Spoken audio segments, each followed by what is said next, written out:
Selamat pagi jemaat yang dikasihi Tuhan, baik yang ada di tempat ini maupun yang mengikuti kebaktian online.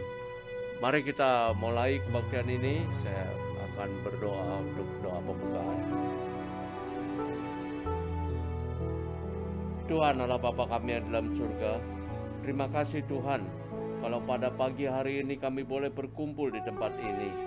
Dan kami juga mengucap syukur Tuhan, beberapa rekan kami yang mengikuti kebaktian dengan online. Tuhan, kami percaya Tuhan, tiap-tiap hari Engkau telah memimpin, Engkau telah memberkati kami semua. Dan pada hari ini Tuhan, kami boleh bersyukur kalau kami boleh mengikuti kebaktian di tempat ini. Tuhan mau pimpin kebaktian ini dari mula hingga akhir. Tuhan mau pimpin untuk memimpin paduan suara, pemimpin pujian, Tuhan mau pimpin pemain musik, dan Tuhan juga boleh berkati hamba-Mu yang akan membawakan firman. Tuhan, Kau berkati kebaktian ini dari mula sampai akhir. Dalam nama Tuhan Yesus kami berdoa. Amin.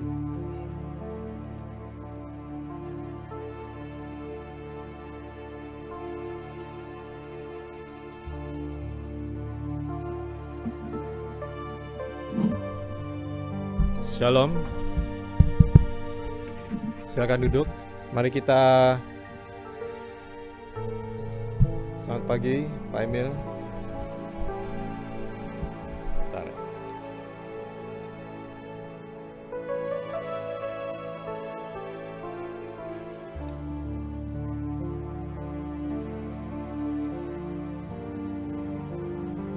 Sorry, mari kita puji Tuhan. Kita awali pujian kita dengan lagu Havenu Shalom Aleichem.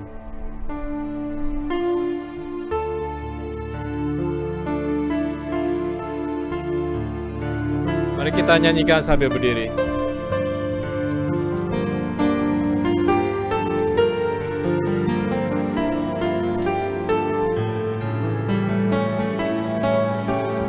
Ku bawa berita sejahtera.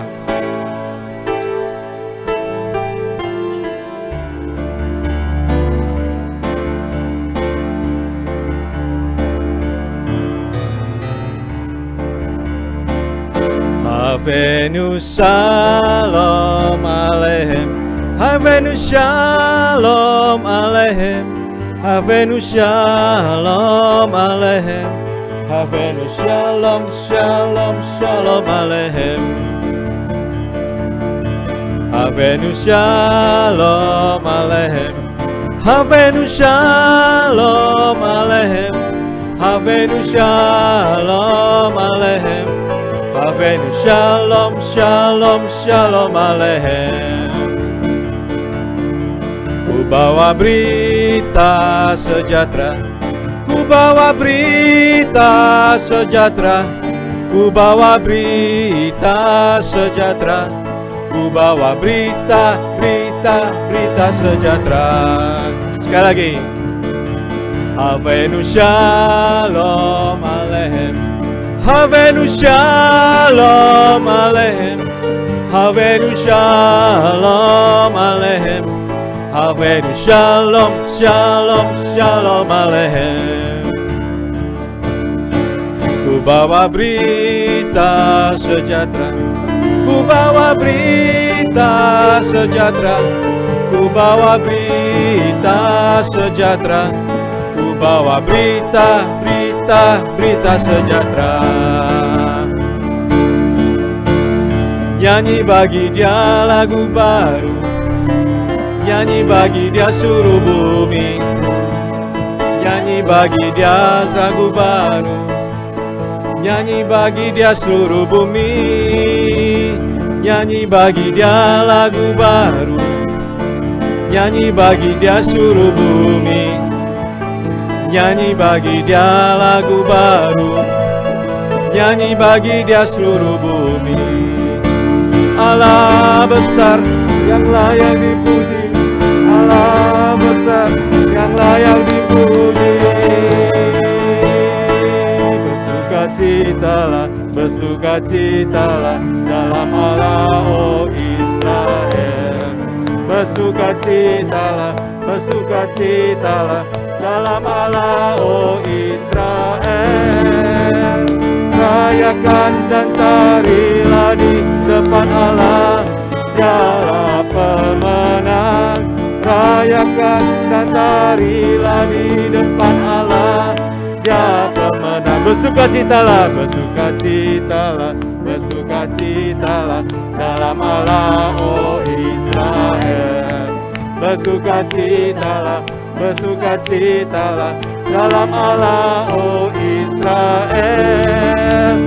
Rayakan dan tarilah di depan Allah, Dialah pemenang. Rayakan dan tarilah di depan Allah, Dialah pemenang.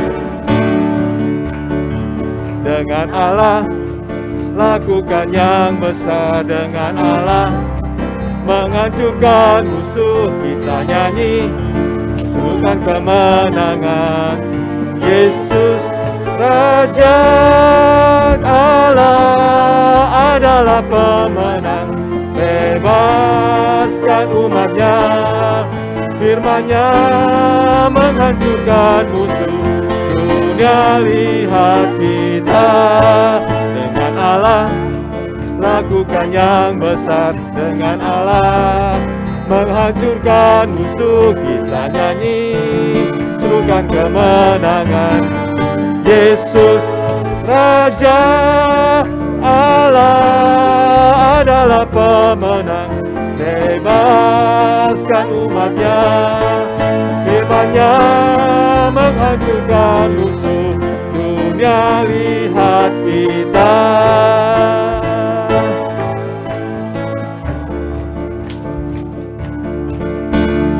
Shalom Aleichem, Havenu Shalom Aleichem, Havenu Shalom Aleichem, Havenu Shalom, Shalom, Shalom Aleichem, Havenu Shalom Aleichem, Havenu Shalom Aleichem, Havenu Shalom Aleichem, Havenu Shalom, Shalom, Shalom Aleichem.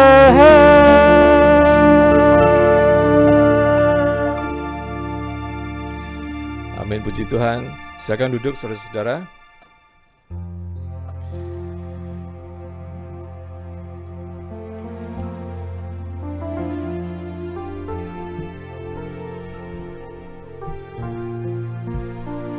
Dalam beberapa minggu ini kita membicarakan tentang lahir baru di WhatsApp group, dan minggu kemarin saya dan Pak Emil menghasilkan suatu diagram tentang bagaimana itu proses kehidupan lahir baru.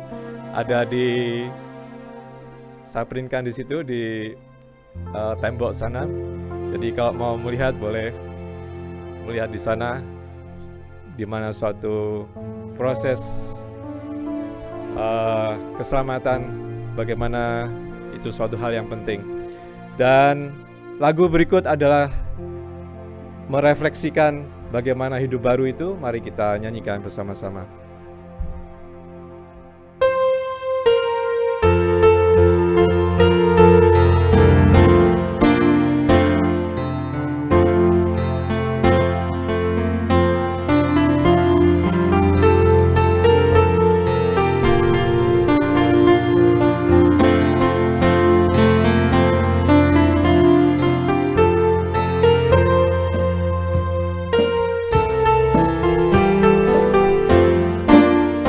Hidupku ada perubahan yang ajaib sejak Yesus di hatiku. Jiwaku rindu pencerahan terangnya sejak Yesus di hatiku. Sejak Yesus di hatiku, sejak Yesus di hatiku. Bagai gelora ombak hatiku senanglah sejak Yesus di hatiku. Inggrisnya, what a wonderful change in my life has been wrought since Jesus come into my heart. my soul, for it's all I have sought. Jesus, come into my heart. Saint Jesus, come into my heart. Saint Jesus, come into my heart. Lots of joy, oh my soul, like the sea billows rose. Saint Jesus, come into my heart.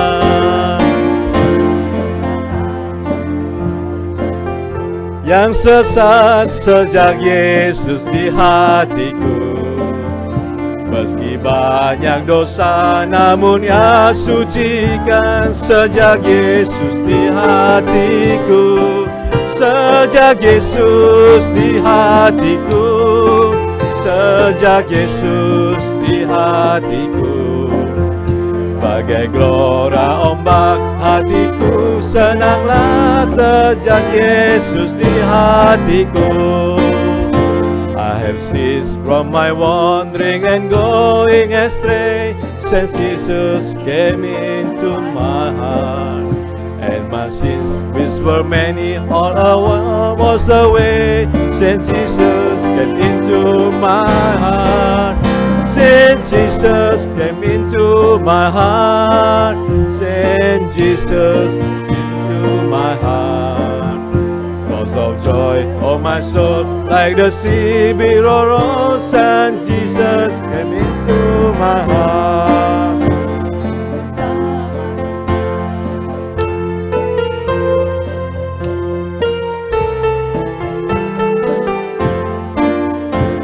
Bersama Tuhan di kota yang mulia, sejak Yesus di hatiku.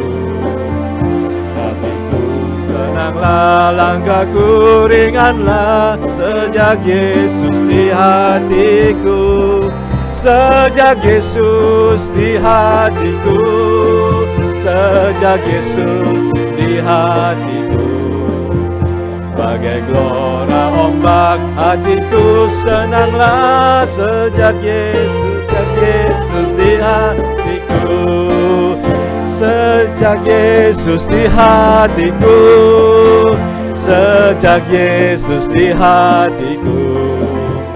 Bagai gelora ombak hatiku senanglah, sejak Yesus di hatiku. Sekali lagi, sejak Yesus, sejak Yesus di hatiku. Bagai gelora ombak hatiku senanglah, sejak Yesus di hatiku. Sejak Yesus di hatiku, sejak Yesus di hatiku. Tuhan. Pujian terakhir sebelum firman. Di dalam dunia yang kacau balau, chaos, di mana-mana ini hanyalah Tuhan Yesus pengharapan kita. Mari kita nyanyikan, Tuhanlah Kau pengharapanku.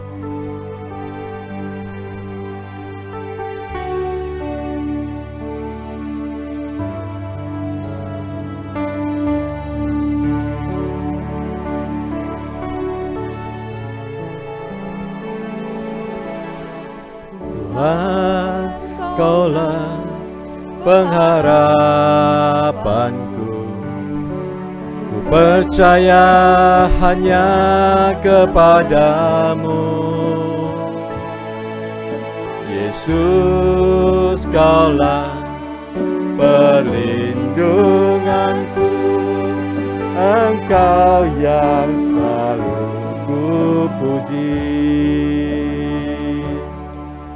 Mulutku penuh dengan pujian kepadamu, ya Yesus Tuhan. Sepanjang hari ku beri penghormatan kepadamu, ya Allahku. Sekali lagi yuk kita nyanyikan dengan iman. Kaulah pengharapanku. Ku percaya hanya kepadamu, Yesus, Kaulah perlindunganku, Engkau yang selalu ku puji. Mulutku penuh dengan pujian kepadamu, ya Yesus Tuhan. Sepanjang hari ku beri penghormatan kepadamu, Allahku. Mulutku penuh dengan pujian. Mulutku penuh dengan pujian kepadamu, ya Yesus Tuhan. Sepanjang hari ku beri penghormatan kepadamu, ya Allahku. Kepadamu, ya Allahku. Kepadamu, ya Allahku.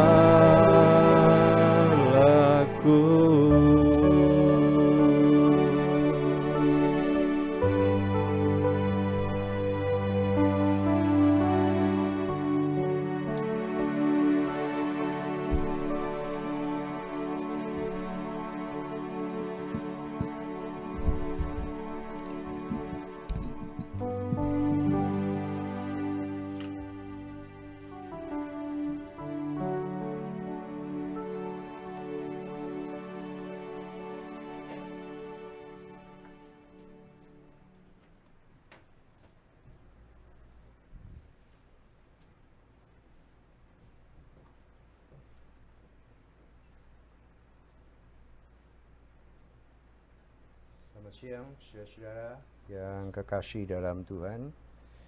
Terima kasih ya untuk puji-pujiannya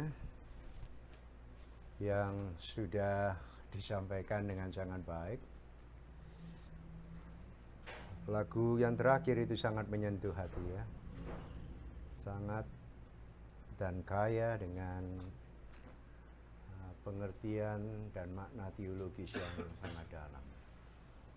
Saya yakin penciptanya mengenal betul kepada siapa dia percaya dan menyembah. Satu pujian yang ditulis bukan dengan pena biasa, tapi ditulis dengan pena hatinya. Puji Tuhan ya, saya tersentuh dengan pujian itu. Saudara, hari ini kita akan merenungkan satu bagian dari firman Tuhan. Kalau saudara membawa Alkitab, silakan membuka bersama-sama dengan saya Mazmur pasalnya yang ke-30. Kita fokus pada ayat 1 sampai dengan ayat 3 saja.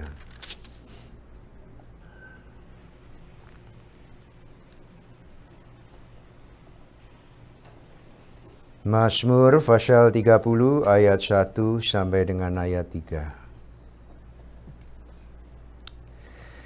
Beginilah sabda Tuhan. Mazmur, nyanyian untuk pentabisan bait suci dari Daud.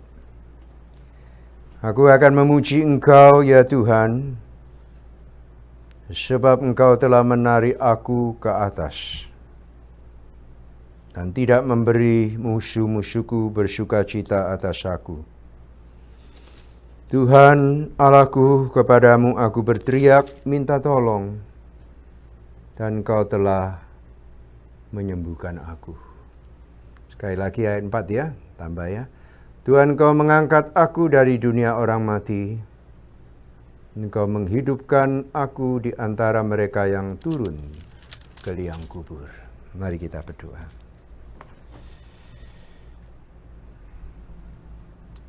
Ya Tuhan, kami memuji Engkau karena kebesaran Tuhan yang melampaui segala perkara. Akal budi manusia tidak bisa mengukur kedalaman, kelebaran, ketinggian, dan keindahan daripada kebesaran Tuhan.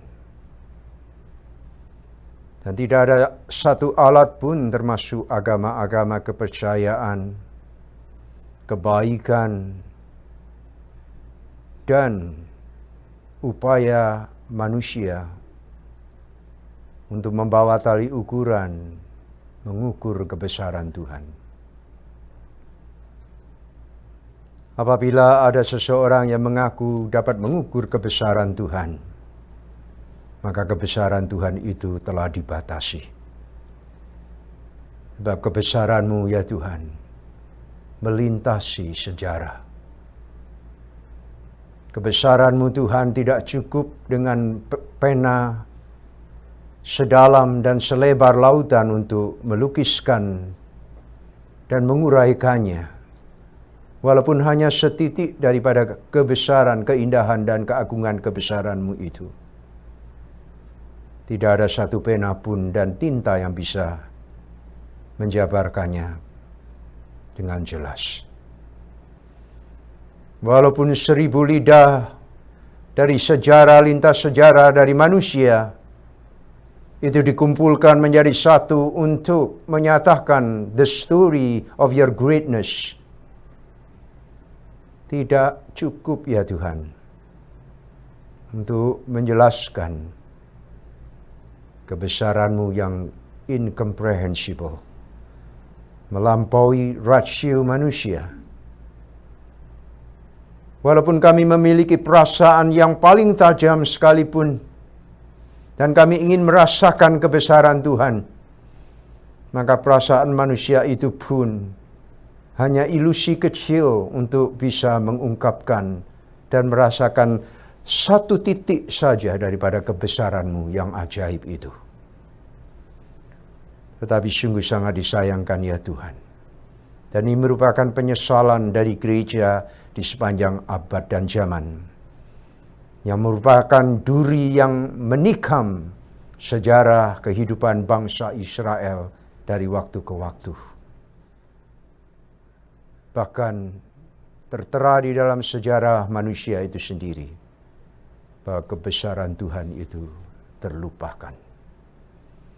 Pagi ini kami hendak merenungkan firman-Mu dari Mazmur 31 dan 4 tentang kebesaran Tuhan.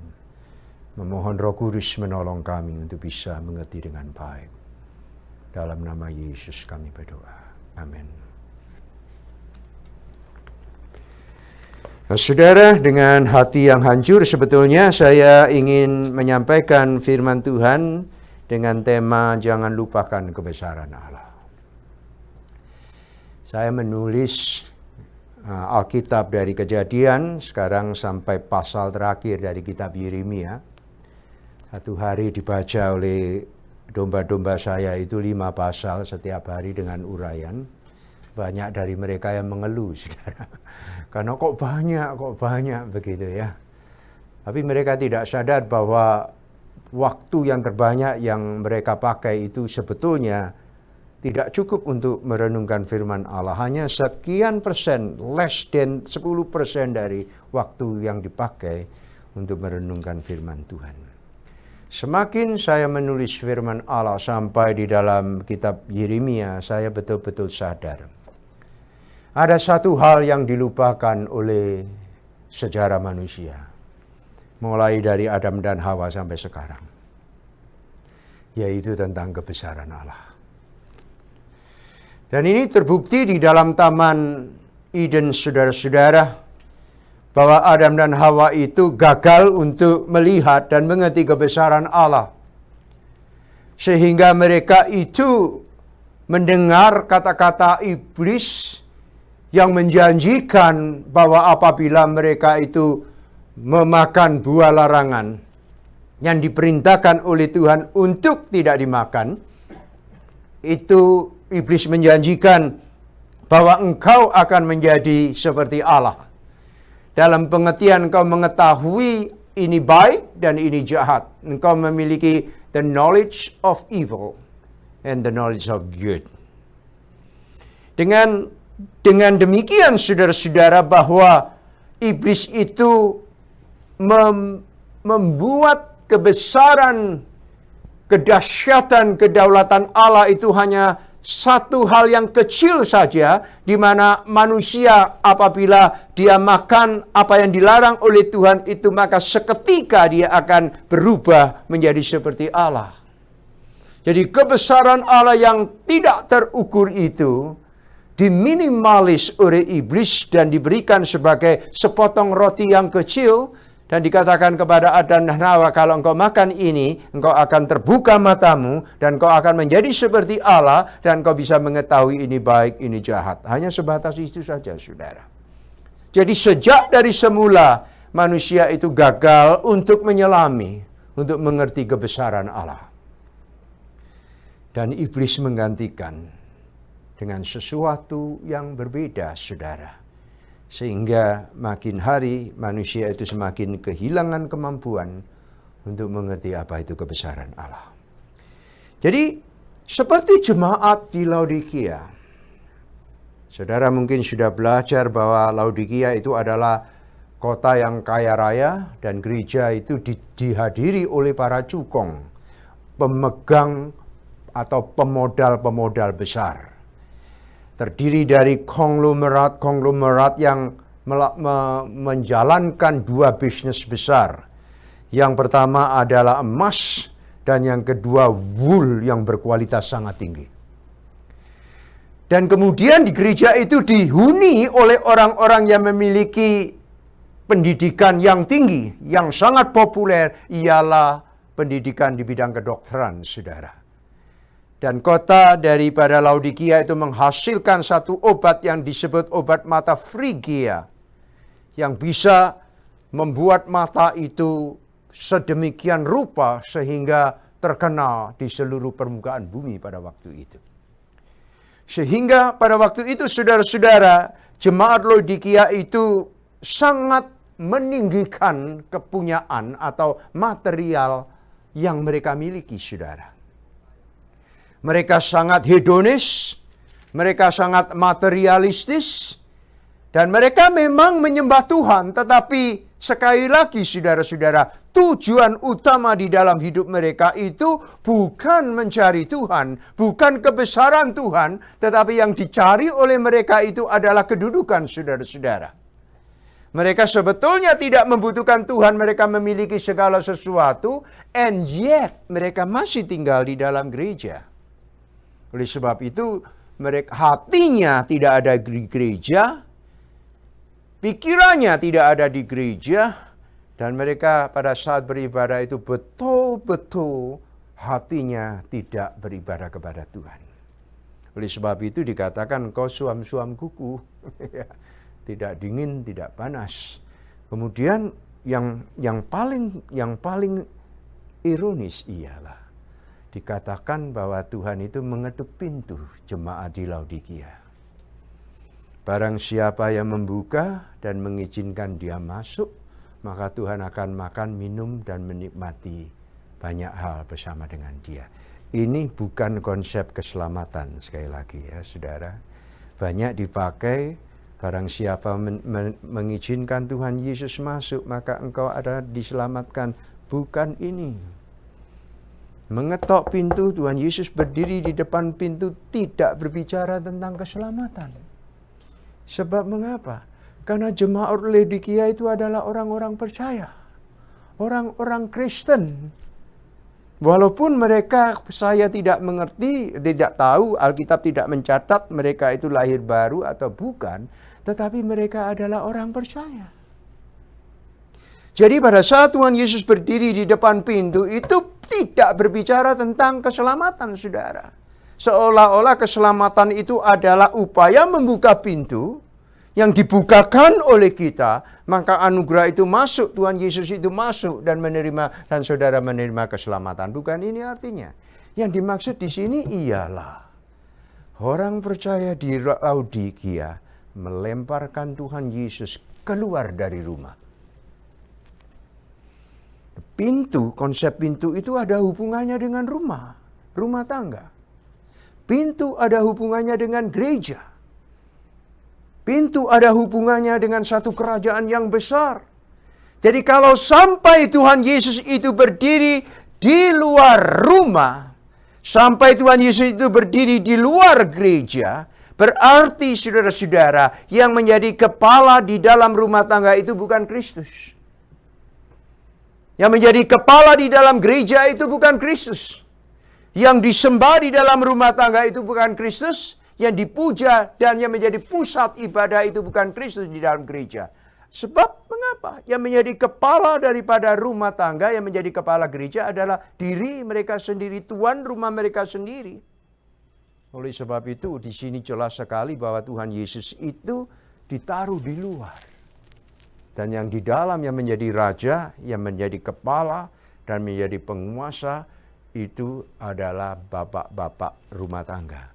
Di dalam konteks gereja yang menjadi pemimpin-pemimpin gereja kembali di dalam jemaat Laodikia adalah para cukong, para pemegang saham besar, para pemodal, para businessmen yang luar biasa, para educator, mungkin dosen-dosen atau para dokter-dokter yang ada di situ. Jadi jemaat ini luar biasa sebetulnya. Luar biasa. Tapi Tuhan Yesus tidak ada di luar. Jadi, kebesaran Tuhan itu bukan berada di dalam tempat yang dinomorsatukan. Bukan the first priority in the life of the creation Laodikia. Tidak, saudara. Tuhan Yesus itu sebagai the secondary source yang tidak terlalu signifikan di dalam kehidupan gereja. Yang tidak begitu penting hadir atau tidak hadir Kristus di dalam kehidupan gereja itu bukan sesuatu hal yang diutamakan, saudara. Karena Tuhan Yesus itu, aku ada di luar, aku sedang berdiri di depan pintu, aku mengetok. Barang siapa membuka pintu, aku akan masuk. Nah, saudaraku, disinilah kita melihat satu persoalan yang sangat serius. Bahwa kebesaran Tuhan itu diminimalis, dikecilkan, dan digantikan dengan hal yang lain. Sangat ironis, saudara. Kemudian kebesaran Tuhan itu bukan the first priority, melainkan insignificant secondary things in the church. Kemudian kebesaran Tuhan itu disangkali, diganti dengan pengharapan berhala dan dunia baru di dalam sejarah kehidupan Israel. Kitab Yeremia mengungkap sesuatu yang luar biasa. Oleh sebab itu, kitab Yeremia itu disebut sebagai kitab tangisan seorang nabi. Mengapa disebut tangisan seorang nabi? Yeremia banyak mengucurkan air mata. Yeremia banyak menangis. Yeremia banyak menderita. Pada saat dia itu ditanya oleh Raja Sedekia, misalkan, berikan kepadaku berita yang baik dari Allah. Kemudian Yeremia bertanya, apakah engkau akan sungguh-sungguh mau mendengar dan menerima berita firman Allah? Sedekia dengan para pembesar pada waktu itu mengambil komitmen besar. Kami akan mendengarkan dan menerima firman Tuhan apapun yang disampaikan oleh engkau. Firman Allah tidak berubah, saudara. Firman Allah hanya satu pada waktu itu. Dilampaikan oleh Yeremia, yaitu demikian, hai orang Israel, hendaklah engkau menyerahkan diri kepada Nebukadnezar, Raja Babel. Layani dia dan relakan dirimu menjadi budak Raja Babel. Nah, dari sini, saudara-saudara, Raja Sedekia dan para pembesar-pembesarnya menerima firman Allah itu bukan sebagai firman Allah. Dan mereka mengatakan bahwa Yeremia tidak diutus oleh Allah untuk berbicara. Sebab mereka memiliki pemahaman bahwa setiap firman yang diucapkan oleh para nabi itu adalah pembaharuan, pemulihan, restorasi, perlindungan, saudara-saudara. Sehingga tidaklah mungkin Allah itu berfirman, hendaklah engkau menyerahkan diri kepada tangan orang berdosa, tangan orang kafir, dan menjadi budak kepada mereka. Mereka tidak percaya akan hal itu, saudara-saudara. Dan mereka tidak sadar bahwa Allah akan memakai tangan orang kafir untuk menghajar mereka. Untuk memberi penghakiman kepada mereka, saudara-saudara. Oleh sebab itu Yeremia pasal 29 ayat 11 mengatakan, rancanganmu bukan rancanganku. Rancanganku itu bukanlah rancangan untuk mendatangkan kebinasaan, kesulitan, kehancuran. Tetapi rencanaku adalah membawa engkau kepada masa depan yang penuh dengan pengharapan. Saudara, jadi sini bangsa Israel itu gagal melihat kebesaran Allah di dalam rancangannya. Dikatakan kalau aku mengasihi engkau, maka aku akan menghajar engkau. Kalau aku care kepada hidupmu, aku akan mendidik engkau. Tetapi kalau aku tidak mengasihi engkau, aku membiarkan engkau mengambil keputusanmu sendiri. Aku membiarkan engkau hidup di dalam rencana dan rancanganmu. Tetapi barang siapa yang kukasihi, aku akan memberikan rencanaku. Walaupun itu, saudara-saudara, kebesaran Tuhan di dalam rencana itu melampaui segala akal. Segala akal. Tetapi kita belajar dari Daud. Daud melihat kebesaran Allah di dalam peristiwa-peristiwa penting yang hidupnya. Yang pertama ialah dikatakan oleh Daud, sebab engkau telah menarik aku ke atas. Ungkapan dan lukisan bahasa Ibrani dengan kata-kata menarik ke atas. Itu seperti orang menimba air, saudara. Jadi ada seorang yang menurunkan basket yang kosong, kemudian diturunkan di dalam kedalaman sumur. Kalau di Palestina itu sumurnya itu sangat dalam, gelap gulita. Kemudian basket itu dilepaskan begitu rupa sehingga basket itu oleh karena berat jenisnya, dia itu bisa membalik dan mengambil air. Nah, saat air itu sudah, basket itu sudah penuh, maka ditariklah air itu. Ditarik kemana? Ke atas. Kemudian air di dalam basket itu diambil. Nah, coba perhatikan peristiwa ini, saudara. Daud itu mengatakan, aku bersyukur kepada engkau sebab engkau telah menarik aku ke atas. Jadi Tuhan itu seperti orang yang menimba air. Ada banyak air di dalam kegelapan. Banyaknya begitu rupa, volumenya begitu besar.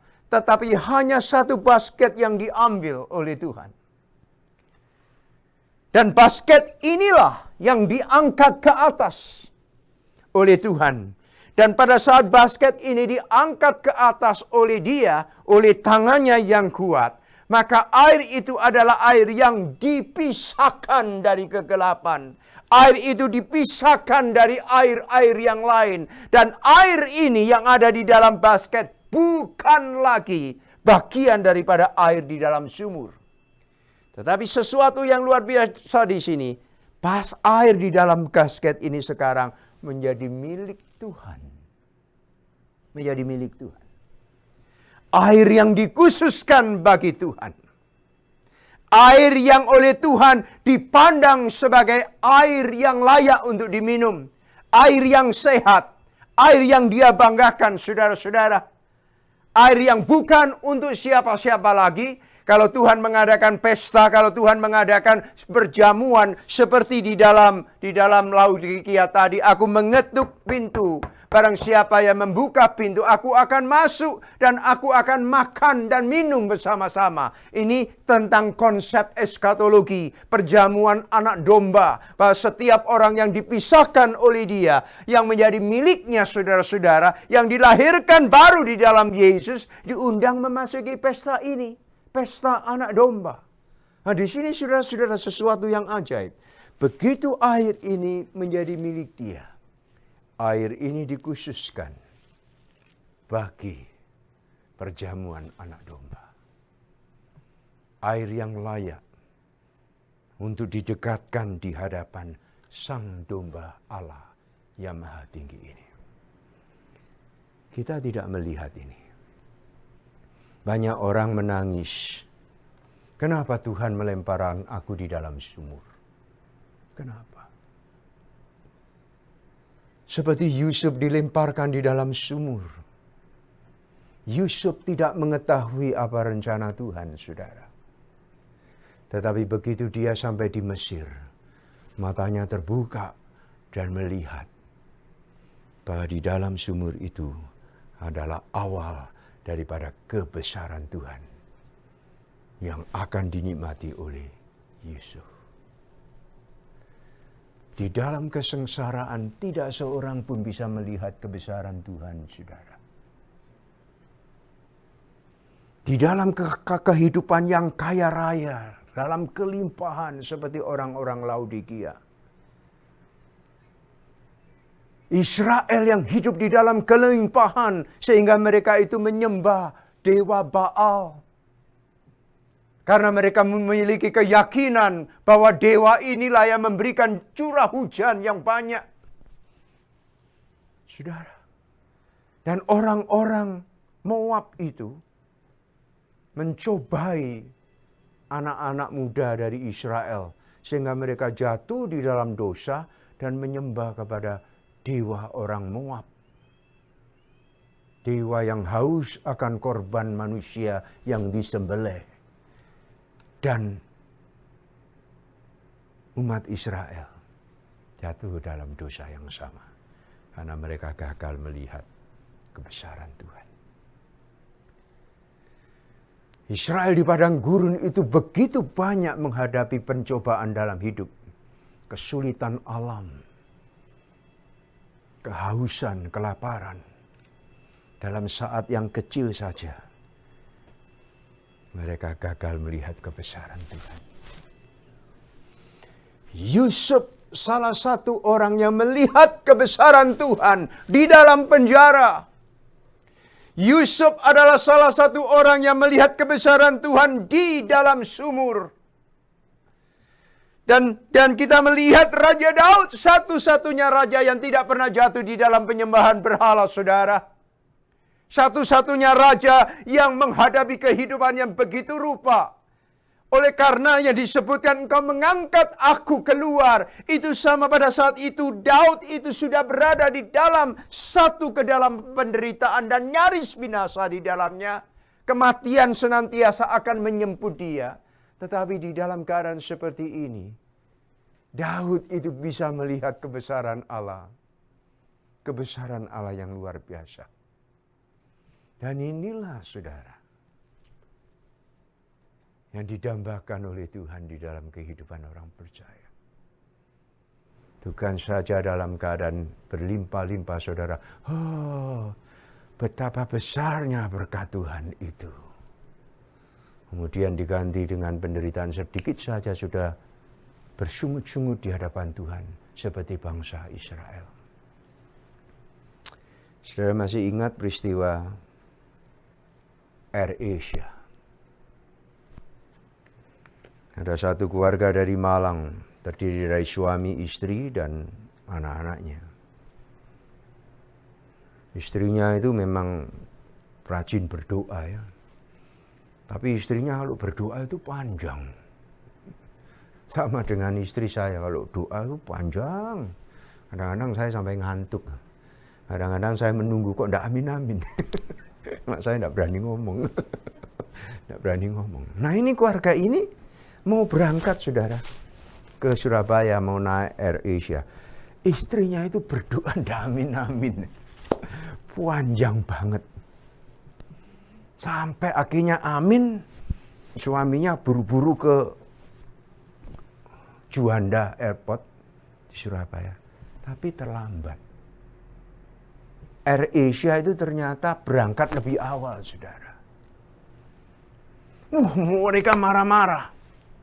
Yang dimarahin nomor satu itu istrinya ini. Doamu itu membuat kita ini terlambat. Karena doamu. Doa itu jangan panjang-panjang, pendek sajalah. Tuhan itu tidak perlu diuraikan tentang apa yang kamu doakan, tidak perlu diuraikan, Tuhan sudah tahu semuanya. Terus istrinya bilang, kalau Tuhan tahu semuanya ya tidak usah berdoa. Terus seluruh keluarga itu datang protes kepada AirAsia, waduh ngomel-ngomel ini bagaimana saya minta ganti rugi. AirAsia bilang, kamu datang terlambat, bukan kesalahan kami. 1 jam setelah itu kalau tidak salah saudara, ada berita bahwa AirAsia itu tidak putus hubungan dari radar. Berapa waktu kemudian beritanya gempar di seluruh Indonesia, AirAsia itu kena awan cumulonimbus. Disengat dengan aliran listrik di balik awan cumulonimbus itu, sehingga diperkirakan bahwa AirAsia itu meledak di angkasa, kemudian jatuh berkeping-keping di lautan.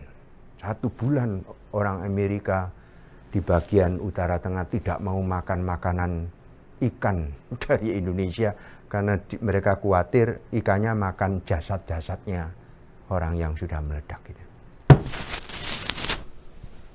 Pada saat ketinggalan, mereka itu tidak bisa melihat rencana Tuhan. Mereka menyalahkan, kamu berdoa terlalu panjang. Tapi setelah melihat itu, mereka itu, istrinya ini loh ya, sampai tidak bisa menahan kakinya gemeter jatuh berlutut dan dia menangis. Tuhan, Engkaulah yang menahan aku berdoa. Nah, sekarang seluruh keluarga itu mengakui karena doamu itulah Tuhan menyatakan kebesaran bagi keluarga kita. Dia bersaksi ke gereja-gereja, orang-orang itu ngomel-ngomel, kamu itu saksi, tidak tahu hati. Banyak orang-orang meninggal susah, kamu saksi malah bersyukur. Dia mengatakan begini, apa yang dialami oleh orang lain bersama Tuhan, itu berbeda dengan apa yang kami alami bersama-sama dengan Tuhan. Saya tidak bisa menutup mulut saya untuk melihat apa? Kebesaran Tuhan. Saudara, jangan lupa apa yang dikatakan oleh Daud. Sebab engkau telah menarik aku ke atas. Coba apa yang dikatakan oleh Charles Spurgeon. Luar biasa. Anugerah Tuhan telah mengangkat kita dari lubang neraka tanpa kita sadari. Dari selokan dosa kita diangkat oleh Tuhan. Dari tempat tidur penyakit yang menarik kita masuk ke dalam lubang kubur, Tuhan mengangkat kita, kata dia. Dari belenggu keraguan dan ketakutan, belenggu iman yang hampir-hampir nyaris gagal percaya kepada Tuhan, Tuhan mengangkat kita. Tidakkah kita memiliki lagu untuk dipersembahkan bagi kebesaran Tuhan? Nanti di rumah saudara menyelidiki latar belakang dari lagu yang sangat indah. How great thou art. How great thou art. Kebesaran Tuhan. Nah, secara pribadi saudara bertanya dalam hatimu, pernahkah engkau menghitung kebesaran Tuhan? Pada saat engkau seperti Daud, sudah berada di dalam sumur yang dalam, gelap gulita, tidak melihat adanya pengharapan lagi, putus hubungan dengan pengharapan dunia, nah, saudara dirancam oleh kematian, no hope at all. Pernahkah pada saat seperti ini saudara melihat kebesaran Tuhan? Think about it. Ya. Tuhan itu memberi kemenangan hidup bagi Daud secara luar biasa. Yang kedua, karena Tuhan memberi kesembuhan. Ayat 2 ya, coba perhatikan ayat 2. Aku memuji engkau ya Tuhan sebab engkau telah menarik aku ke atas dan tidak memberi musuh-musuhku bersukacita atas aku. Ayat 3, Tuhan Allahku, kepadamu aku berteriak minta tolong dan engkaulah telah menyembuhkan aku. Satu lagu yang menyentuh hati saya yang diciptakan oleh Dan Moen. Saya melihat fotonya, siapa itu? Dengan Dan Moen. Ya, Pak Yongki ya, dengan Dan Moen. Dan Moen itu bilang begini, You are the God that healed me. You are the God, my healer. You send your word and healed my disease. You are the God, my healer. Kemudian disaut oleh jiwanya, You are the God that healed me. You are the God, my healer. You send your word and healed my disease. You are the God, my healer. Satu pujian yang kalau saudara nyanyikan di dalam kesunyian membuat saudara meneteskan air mata. Mengapa? Mengapa? Mungkin Pak Yongki ya secara personal bisa menjawab. Mengapa?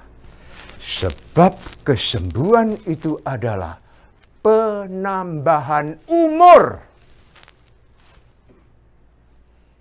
Kesembuhan yang diberikan oleh Tuhan itu memberi engkau umur panjang. Nah, mengapa bisa dikatakan demikian, saudara-saudaraku? Walaupun Daud itu adalah seorang raja besar, memiliki segala sesuatu secara materi, tidak ada kekurangan apapun. Punya keluarga, punya istri yang cantik jelita, punya anak-anak yang gagah perkasa, saudara-saudara. Dan hidupnya diberkati oleh Tuhan. Dan setiap langkah yang dilakukan oleh Daud, di mana dia berperang, dia selalu membawa kemenangan, saudara. Tetapi yang luar biasa bagi Daud, saudara-saudara, di sini dicatatkan, sedangkan hidup Daud dalam ketergantungan doa kepada Allah. Jadi dia tidak menggantungkan, memasrahkan, to rely on his own life, kepada kekayaannya, kepada kekuasaannya, kepada orang-orang di sekitarnya, kepada orang yang dekat kepada dia, tidak satu pun, saudara-saudara. Tetapi dia rely on the Lord 100%, absolutely 100%. Oleh sebab itu dia mengatakan, Engkau menyembuhkan aku. Dan kita tidak tahu penyakit apa yang dialami oleh Daud, saudara-saudara. Penyakit serius apa kita tidak tahu karena tidak dicatat di dalam Alkitab. Sebab mengapa Daud tidak mencatat penyakitnya? Bagi Daud, penyakit apapun is nothing before the Lord. Nothing before the Lord. Tidak ada kekuatan daripada penyakit yang bisa menghalau the power of the Lord, saudara. Dan yang luar biasa di sini, kesembuhan yang diterima oleh Daud oleh karena kuasa Allah itu adalah memperpanjang hidupnya. Memperpanjang hidupnya. Oleh sebab itu, pertanyaan yang menggelitik banyak orang. Mengapa ibadah doa? Mengapa doa yang panjang? Mengapa doa dan doa dan doa dan doa itu bukan favorit kehidupan orang Kristen? Mengapa?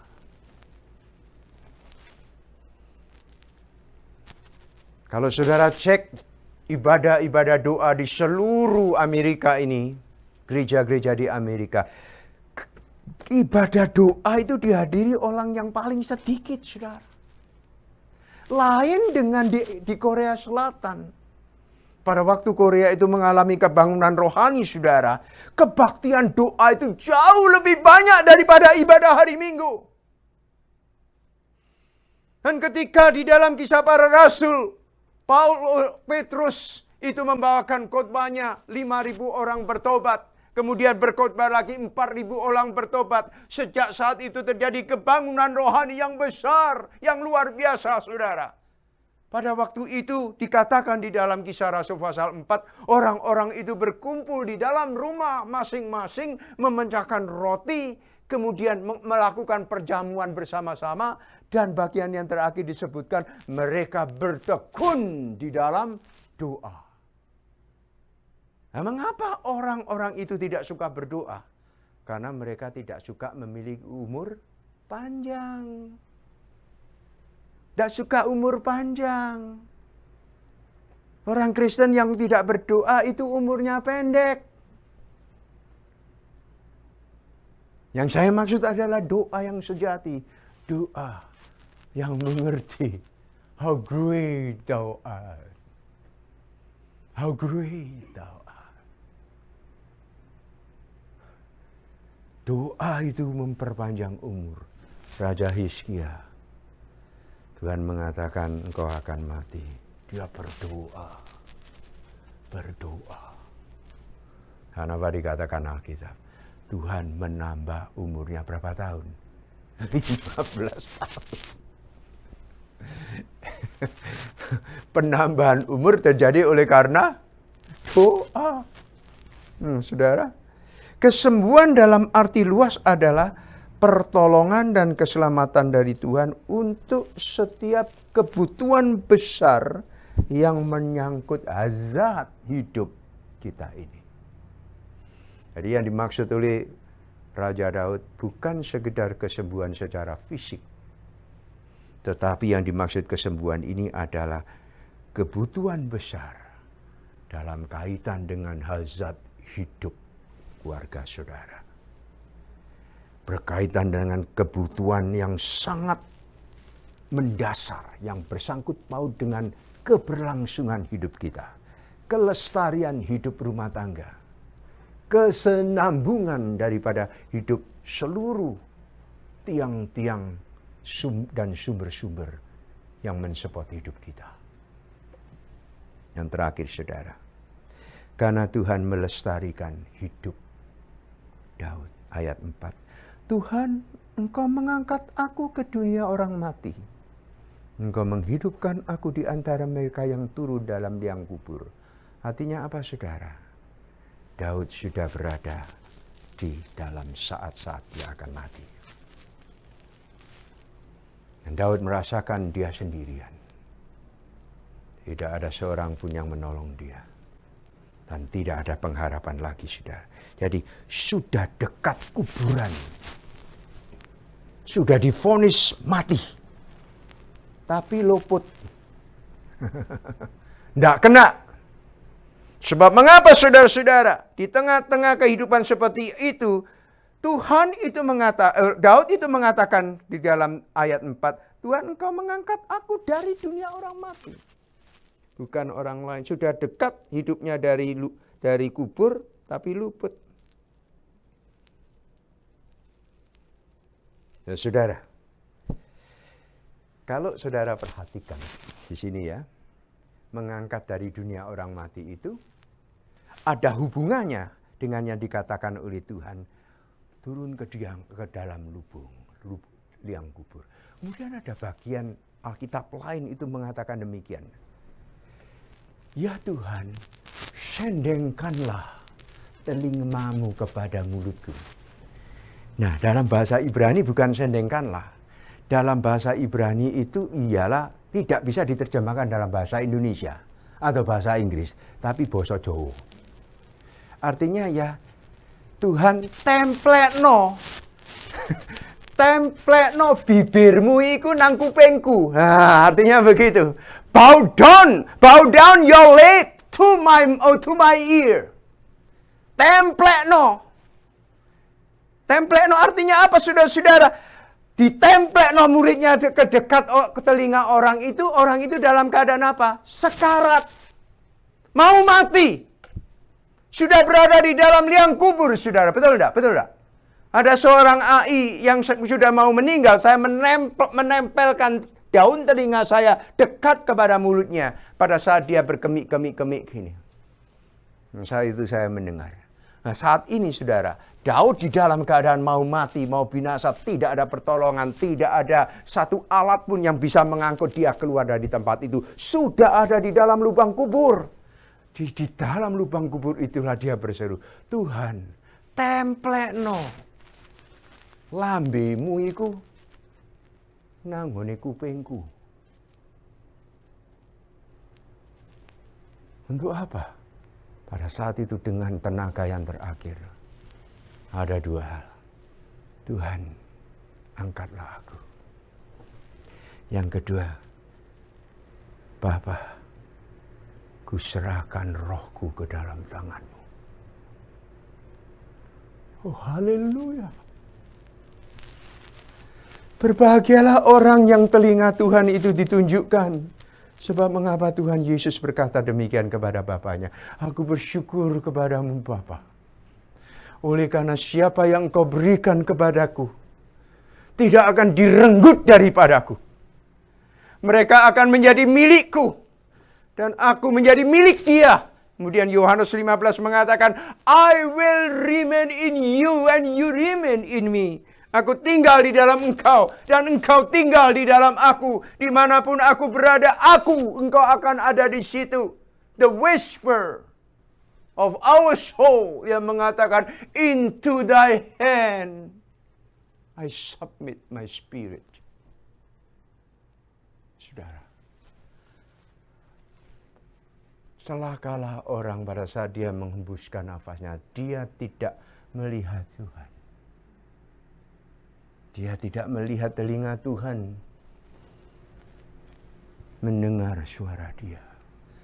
Seperti 5 anak darah yang bodoh ketika dia mengetuk pintu dan mengatakan, siapa engkau dari luar? Dan dia mengatakan, kami ini Tuhan. Tapi Tuhan mengatakan, saya tidak pernah mendengar suaramu memanggil namaku. Saya tidak kenal siapa engkau. Namamu tidak tercatat di dalam kitab kehidupan. Pergilah dari hadapanku, hai para penumpah darah. Tetapi barang siapa yang mengerti kebesaran Tuhan, dalam keadaan sebagaimanapun dalamnya kita jatuh, dalam keadaan yang paling kritikal sekalipun di dalam hidup kita, saudara dengarkanlah, bahwa Tuhan itu maha besar. Lebih besar daripada saat yang kritikal, bahkan kematian sekalipun. Dengan tangannya yang kuat Tuhan mengangkat engkau dari lubang kubur. Dan engkau menjadi miliknya. Dan engkau tidak akan tersesat kemana-mana. Wherever God goes, wherever Jesus goes, you will be there with Him. Sebab di dalam di dalam Mazmur 23 dikatakan, even though I must walk in the shadow of death, I will not fear. I will not fear. Because you there. You there with me. And you promise that you will fight every battle with me. You redeem me. You redeem my soul.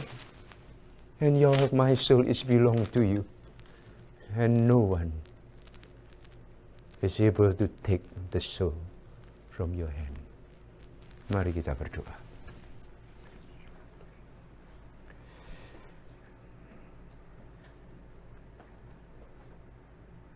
Kami bersyukur kepadamu Tuhan untuk firman yang sudah kami dengar bersama-sama. Kebesaran-Mu Tuhan begitu ajaib.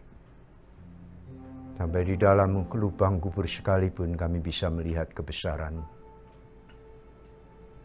Neraka yang mengancam itu pun tidak bisa menelan kebesaran Tuhan. Sangat ajaib. Sangat luar biasa Tuhan. Oleh sebab itu barang siapa yang menaruh pengharapan kepada Dikau, dia akan seperti cahaya fajar yang semakin terang sampai rembang tengah hari. Dia akan seperti Raja Wali yang mengepakkan sayapnya, yang naik tinggi, sampai tinggi di dalam kemuliaan dan kehadiran-Mu ya Tuhan. Terima kasih, terpujilah nama-Mu Tuhan, kekal selama-lamanya. Kami berdoa dalam Kristus Yesus, Tuhan dan Juru Selamat kami yang ajaib. Amin.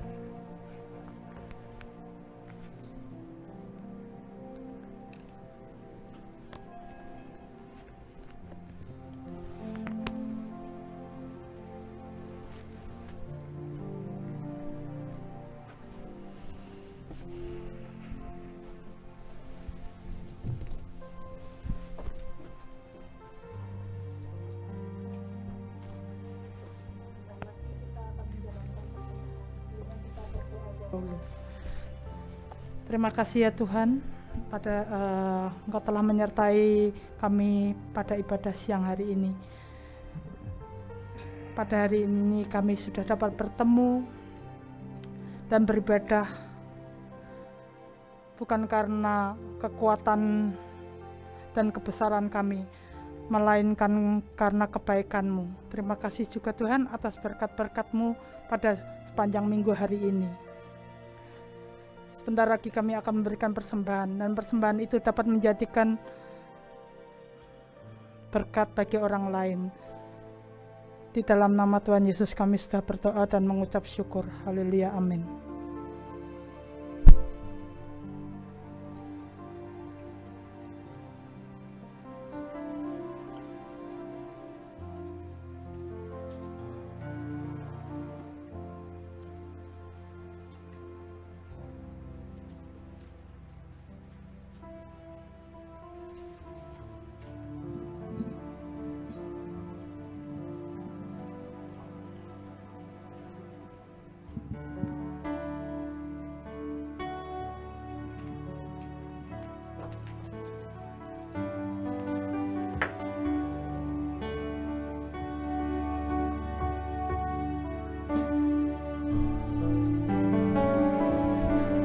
Tuhan, Kaulah pengharapanku. Ku percaya hanya kepadamu. Yesus, Kaulah perlindunganku.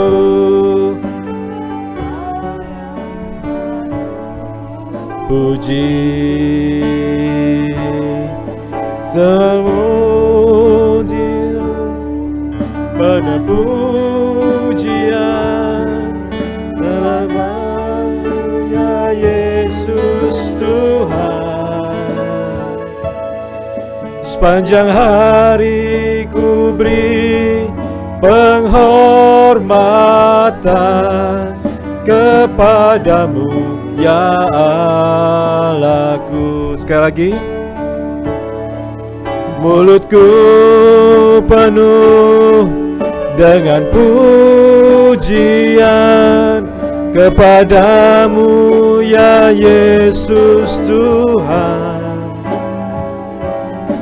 Sepanjang hari ku beri penghormatan kepadamu ya Allahku. Kepadamu ya Allahku, kepadamu ya Allahku.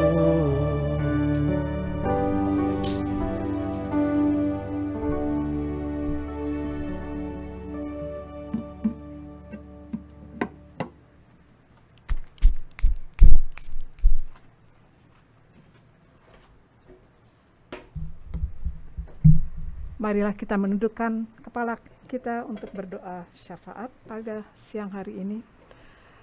Tuhan Allah Bapa kami yang berada di surga, kami bersyukur bahwa kami bisa bersama-sama beribadah pada siang hari ini. Kami ingat betapa banyak bencana-bencana yang terjadi di seluruh dunia ini. Kami berdoa agar semua yang ditempatkan di Afghanistan bisa kembali atau bisa keluar dari negara tersebut tanpa kehilangan nyawa mereka. Kami sangat berprihatin akan keadaan rakyat-rakyat Afghanistan dan juga tentara-tentara Amerika di sana. Engkaulah yang memberikan kebijaksanaan kepada pemerintah Amerika. Kami juga ingat akan Indonesia, di mana begitu banyak kasus-kasus COVID dan mereka tidak mempunyai cukup vaksin. Demikian juga negara-negara lain di mana vaksin masih belum banyak. Kiranya Engkau mau memberikan mereka harapan dan kekuatan dan kesembuhan. Tuhan, kami juga ingat akan gereja kami. Kiranya Engkau mau menyertai semua umat-umat kami di sini. Kami ingat akan Tante Tris, Ibu Aimin, Ibu Lucy, Pak Handi, Mike, dan juga Pak Tim, suami dari Irin. Kiranya Engkau mau memberikan mereka semua kesembuhan yang pulih dan memberikan mereka kekuatan menjalankan apa yang Engkau telah rancangkan untuk mereka. Kami juga ingat akan semua pengurus-pengurus kami di sini. Kiranya Engkau yang memberikan mereka kebijaksanaan untuk terus memberikan pelayanan yang terbaik untuk-Mu. Sebelum kami menutup doa kami ingin mendoakan, menutup doa ini dengan doa Bapa kami yang Engkau telah ajarkan kami. Bapa kami yang di sorga, dikuduskanlah nama-Mu, datanglah kerajaan-Mu, jadilah kehendak-Mu di bumi seperti di sorga. Berikanlah kami pada hari ini makanan kami yang secukupnya, dan ampunilah kami akan kesalahan kami, seperti kami juga mengampuni orang yang bersalah kepada kami. Dan janganlah membawa kami ke dalam pencobaan, tetapi lepaskanlah kami daripada yang jahat. Karena Engkaulah yang punya kerajaan dan kuasa dan kemuliaan sampai selama-lamanya. Amin.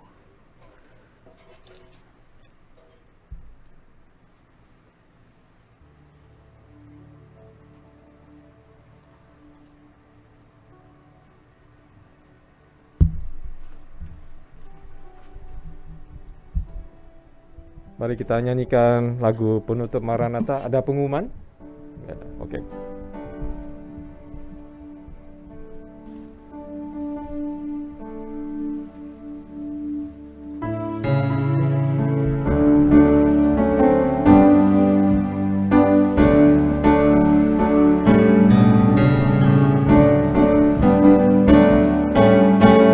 Maranatha, Maranatha, Tuhan datanglah. Persiapkanlah dirimu, sambut kedatangannya. Maranatha, Maranatha, Kristus datanglah. Hari itu, hari yang termulia. Haleluya, Tuhan datanglah dalam kemuliaannya, bersama para tebusan sambutlah dia Raja. Segala suku dan bahasa yang sembah sang Raja, ya Yesus, Maranatha datanglah. Haleluya, haleluya, Tuhan datanglah dalam kemuliaannya, bersama para tebusan sambutlah dia Raja. Segala suku dan bahasa nyanyi sembah sang Raja, ya Yesus, Maranatha datanglah. Ya Maranatha datanglah. Ya Yesus, Maranatha datanglah. Arahkanlah hatimu saudara-saudara kepada Tuhan dan terimalah berkat-Nya. Kiranya anugerah dan sejahtera dari Tuhan Yesus Kristus, kasih Allah Bapa yang ajaib, penghiburan kekuatan, bahkan berkat daripada Allah Roh Kudus, mengalir di dalam hidup kita sekalian, memenuhi hidup kita sekalian bagaikan aliran air sungai hidup, mulai daripada hari ini sampai Maranatha, Tuhan Yesus datang kedua kali. Haleluya. Amin. Silakan duduk, satu teduh, ibadah kita selesai.